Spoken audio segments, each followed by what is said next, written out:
One of my favorite comedians, it's a very dry sense of humor that he has.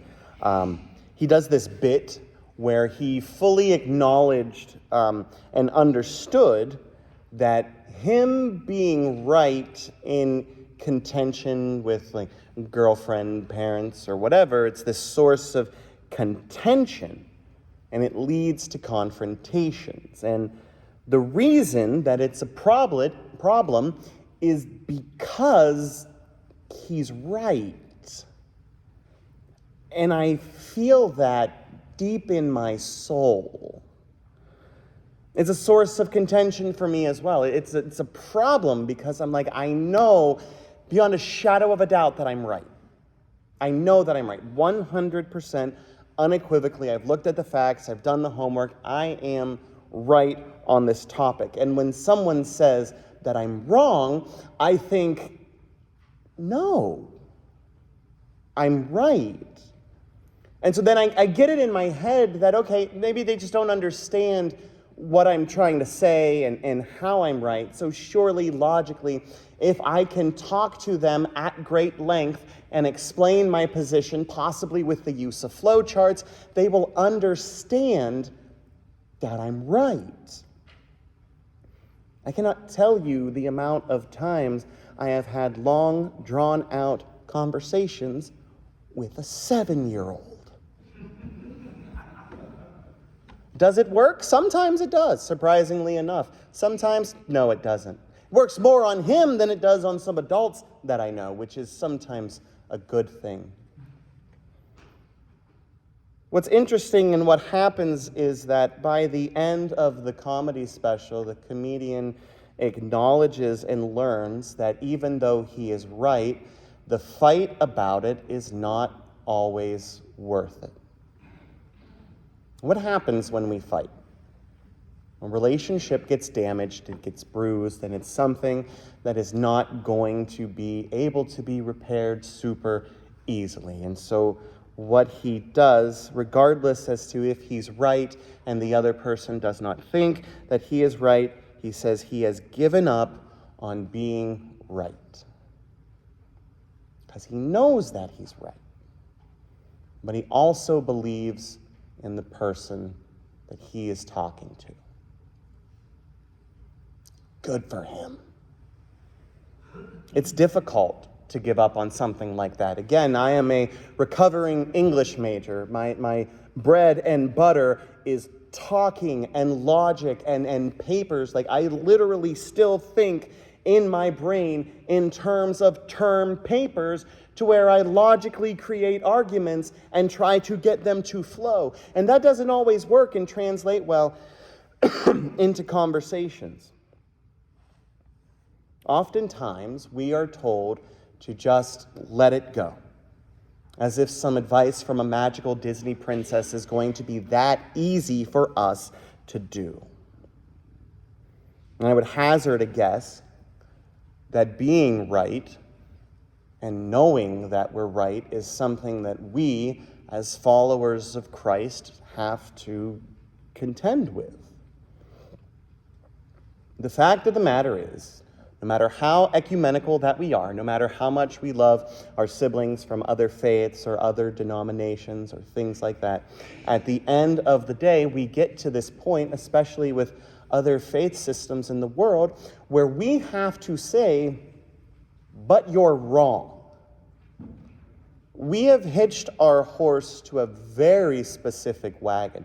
We believe and know and understand in our hearts and in our souls that we know the way, the truth, and the life, Jesus Christ. And so for someone else to come along and say, you're wrong and here's why, instantaneously what happens when someone hears that they're wrong, they get defensive. And it's like, now we're in a debate and now we have to deal with this. And the problem with this is not just that people hate being wrong, it's that we're right. So other people should agree with us, right? Like they should see the logic that we use in order to get to where we are, and then they'll get to where we are. And so we talk and we talk and we talk, and nothing comes about. And then we start getting antsy and we start getting angry, and voices get raised. It's like, well, you're wrong. You're a heathen. Have fun burning in hell and all of this other stuff. And that's what winds up happening because we're right. I think a lot of this being right, telling the truth, I feel like a lot of it is wrapped up in our reading from Luke this morning. The reading this morning from Luke is quite fascinating. They are walking near the temple, they being Jesus and a crowd and the disciples, and the same people that kind of always follow Jesus around. And as they're walking, they're looking at the temple, which had been rebuilt. At this point in the history of the people, we have to remember again the exile. The temple was destroyed, demolished, things carted off, all of that stuff. And then 70 years after the exile began, it ended, and they came back. And then there was this whole rebuilding thing. See the book of Nehemiah, for example, for more information on that. So they rebuild the temple, and then what we don't get unless we go to the apocryphal books is the whole Maccabees revolt thing. Because then the Romans come in, and they want to do things in the temple, but the Jewish people don't want them to do in the temple. And a little bit later, we get Hanukkah. That is a very abbreviated version of that. And now we're at Jesus, with Herod the Great being the king of the time, making sure that the temple is decked out, dressed to the nines. This is us. This is our centerpiece. This is where we belong. The focal point of our theology, because if you want to go to God, clearly you have to go to where God lives. And it's not up on the mountain anymore. It's right here in the temple on the box that we've seen in that one Indiana Jones movie. That is literally the throne of God. It is there. God is literally and physically there. And if you want to be near God, that is where you have to go. So naturally, the temple has to look really great. And King Herod, being a very vain person, was like, I got this. Decked it out, it's been rebuilt, it's beautiful, and the Romans are like, yeah, whatever. We're going to go do Jupiter things over here. And as they're walking and remarking about how beautiful the center of their theological lives are, Jesus just kind of casually says, oh yeah, that's going to get torn down. Anyone listening to this should stop right then and there. Because that's a terrifying thought, because collectively the people have been through that before, and here Jesus is saying, oh yeah, no, that's going to happen again. It's going to be torn down. And to this day, the last time it was torn down, to this day, it has not been rebuilt, which, incidentally enough, is a lot of the reason why there's so much rest in the Middle East, because the temple hasn't been rebuilt. That's how important the temple is. So for Jesus to say, oh no, yeah, it's coming down again, people should be terrifying. And your first thought would be like, are you serious, Jesus? Like, are you sure that's going to happen? Like, we just built it. Like, I feel like we as a people will do better to like guard it and keep it safe this time, because we know definitely how important it is, because like we didn't have it. So like, I don't necessarily agree with your summation of it being torn down. That would have been logical for the people to say, but instead they just ask when, which is kind of mind-blowing to me. They don't question it.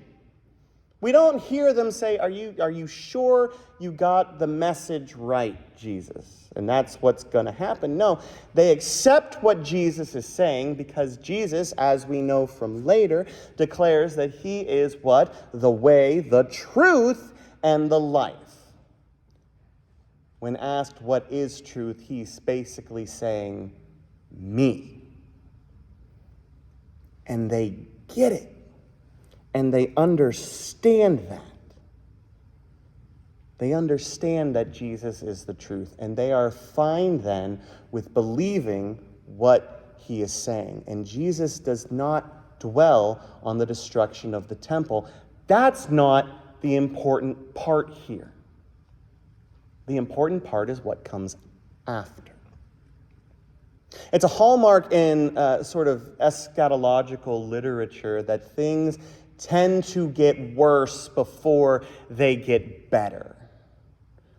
We see this in this sort of graph that we have seen for the structure of stories, that you have the rising action and then you have like the climax and the denouement and all that. And basically, to get to that climactic point, you have to like go through all of this other stuff, and it keeps amping up and amping up and amping up. And you think things are bad, and then they get worse. And then you think, well, things can't possibly get worse, which is the one thing you're not supposed to say in a show or a movie or a book or anything like that. And then boom, everything suddenly gets worse.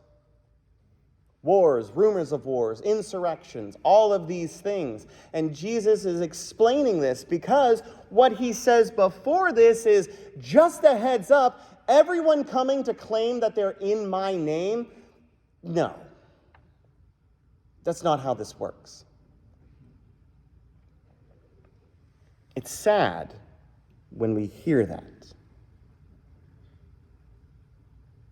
We know and understand what he is saying because we have seen it. Jesus says very specifically things, and I try to boil it down as simply as love God, love people. That's the core of my theological understanding, is that we are created and designed to both love God and to love people, period. That's what we're supposed to do. And people will come and say other things. This will lead to persecution. This will lead to someone being wrong. It's not an easy thing to tell the truth. It's not an easy thing to go up against people who are saying the wrong thing. And it's one of those things that we as a people and we as a Christian, honestly, cannot fully let go of. We need to tell the truth. We need to speak about Jesus and all of that stuff. And yet Jesus is saying it's not going to be easy. We know that the truth will set us free, and yet the truth will also cause problems. The number one thing that happens with my kids when I catch them in a lie is what? I ask them very simply, why didn't you just tell me that in the first place? I didn't want to get in trouble. So now you're in trouble for that, but now you're in trouble for lying too. Like, we could have lessened the punishment here had you just been honest in the beginning, because the lying is ostensibly kind of worse than the thing that you did. But no, we don't want to tell the truth because we don't want to be wrong. We're afraid of the repercussions, and we see that in our American churches today. People bemoan the state of the church. Why does nobody want to go to church anymore? People don't want to go to church because they don't want to be wrong. My darling mother, who I love without end, used to say before a sermon, "Now don't send them to hell today, sweetie." What? Well, you talk a lot about sin in your sermons, and it's kind of depressing. Yeah, sin is a depressing thing, because here's the thing, the good news is the good news in light of the bad news. In spite of the fact that we are sinners and have fallen short of the glory of God, that we do things that we should not do, God still loves us, saves us, and redeems us. That's the core of the good news, but you can't have the good news unless there's the bad news first. But what do we have in these sort of popular churches with the lights and the fog machines and all that? It's so watered down. It's like, Jesus loves you. You're perfect just the way that you are. Don't worry about it. Also, please give us more money. That's what happens. We have this focus not on Jesus, but on the self. I want you to join me, with me, in an experiment. And we can do that right here, right now, because it will prove a very big point. When you look up here, where we are, where is your attention drawn to? It's not necessarily drawn to me. It's drawn right there where we have the Lord's table, the Bible, and not one, but two crosses. Because the center of what we do here, the center of everything that we are, is wrapped up right there. That's why our attention is focused there. That's the core of what we do here. Now, the next time you're watching a televangelist, for whatever reason, look at what their area where they preach looks like. I have seen some with no cross, no Jesus. There's a picture of the world. There's the American flag. There are pictures of the pastor in skinny jeans with his wife for some odd reason. Who knows why? It's the focus. And yet these are the ones when people say, oh yeah, that's a really good church because they have like a bunch of people there.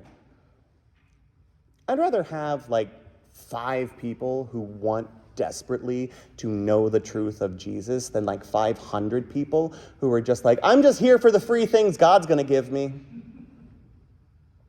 It's watered down, it's compromised. And yet Jesus here is saying, no, we're not going to compromise on things. You can't do it. And yeah, it's going to be hard. It's not going to be easy. It's never fun to tell someone, yeah, guys, guess what? We're all sinners. Because what they hear is not we collectively, including myself, are sinners. It's you're a dirty, rotten sinner. That's the thing. No. But because people are hardwired to want to be right, we have this conflict and this problem, and that's what leads it to not be easy. The truth sets us free, but it's also a burden that we bear and carry. So what is it that we are supposed to do? Because if we don't sugarcoat it and make things more palatable, then, people aren't going to know about God. But if we do that, then they're not really knowing about God in the first place. So what is it exactly that we're supposed to do? It's going to be hard if we tell the truth, but we're supposed to be the people who speak the truth.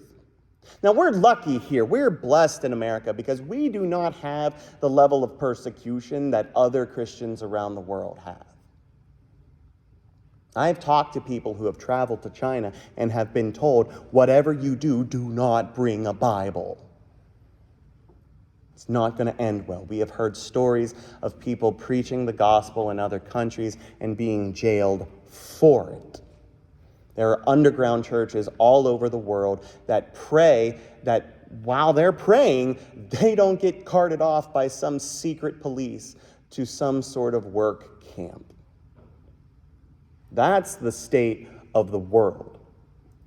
Whereas we get to wake up every Sunday and go to worship freely. And we can worship as freely as we want. It's a luxury. We're told that things are going to get worse before they get better. So what is it we're supposed to do? The end of the liturgical year, which happens technically next week with Christ the King Sunday, is always marked by lots of apocalyptic literature. And our reading from Isaiah is very much one of those things. See, it focuses on the future, this sort of typical kind of promises from God, which boils down to everything's going to be fine. In spite of Jesus saying, oh no, it gets worse before it gets better, we now hear, before those words were spoken, yeah, it's going to be fine. And we have this rundown of how things are going to be. The desert is going to be a place of bounty.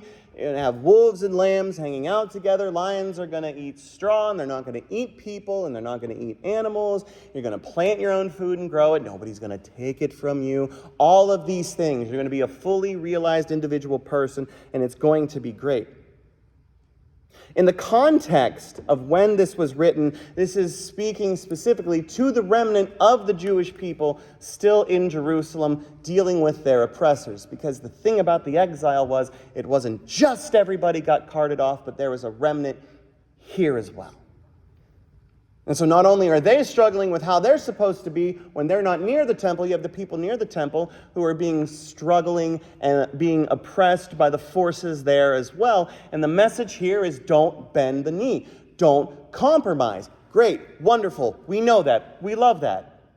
And we know that God says everything is going to be fine. And in our human brains, we think, where's the earth-shattering kaboom?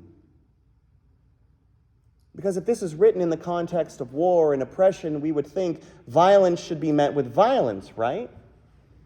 Like, Jesus is going to come back, he's got this big white horse, like swinging a sword and a gun or whatever, and just mowing down people, because vengeance, vengeance, vengeance. And that's not at all what happens here.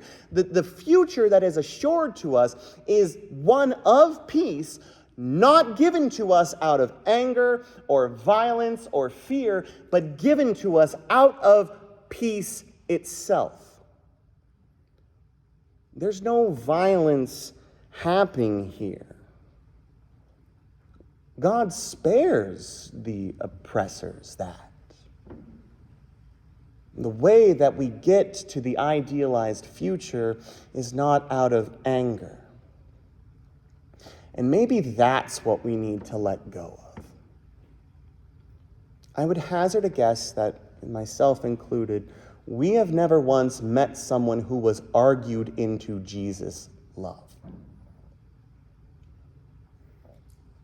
Can't be angry at someone and let them know, I just want you to know God loves you. Why can't you get that through your head? No, it's not how it works.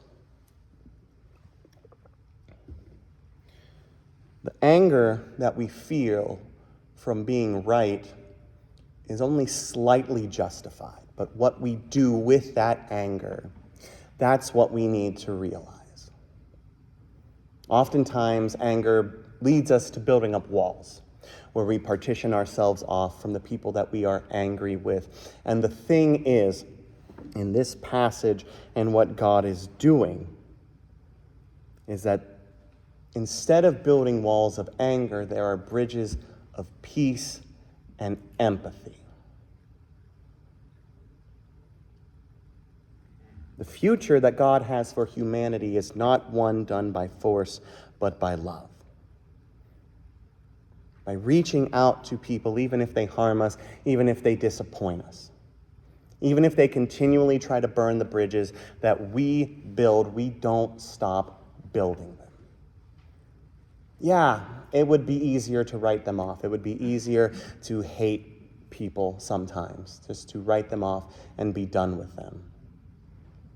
After all, they did us dirty, right? Like they did something wrong to us. And yet, when we think about how God operates in our context with us, that's not what happened, is it?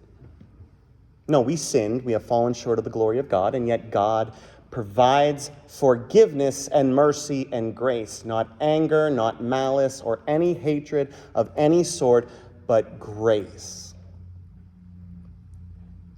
It's hard. It's not fun. It's not something we as people can do, but it's something that God can do through us. We will never change the world out of anger. You don't have to let go of being right. You have to let go of that anger. What is the point of being right when you don't act the way God calls us to be? And really, the way God calls us to be is with peace and love and empathy. So if you're going to give up anything, let it be the anger. Because yeah, we're right. Nothing's going to change that. But what we do with it, that's what matters. Amen.